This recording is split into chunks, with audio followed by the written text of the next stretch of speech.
والسلام علی من لا نبی بعد اما بعد۔ اسلامی بھائیوں، اسلام میں کچھ اعمال ایسے ہیں جن کے انجام دینے پر رسول اکرم صلی اللہ علیہ وسلم نے جنت کی خوشخبری اور بشارت دی ہے، جیسے سلام کو پھیلانا اور عام کرنا، کھانا کھلانا، راتوں میں نماز پڑھنا اور قیام کرنا۔ سنن ترمذی کی حدیث ہے، رسول اکرم صلی اللہ علیہ وسلم فرمایا: ایھا الناس افشوا السلام واطعموا الطعام وصلوا باللیل والناس نیام تدخلوا الجنۃ بسلام۔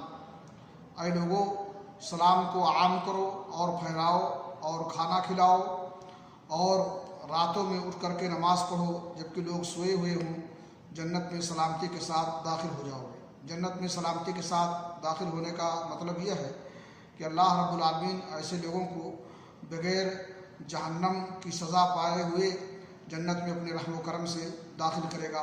اللہ رب العالمین سے دعا ہے کہ اللہ تعالی ہمیں ان اعمال کی توفیق عطا فرمائے جن کی بنیاد پر ہم جنت میں جانے کے مستحق ہوں۔ وآخر دعوانا الحمدللہ رب العالمین۔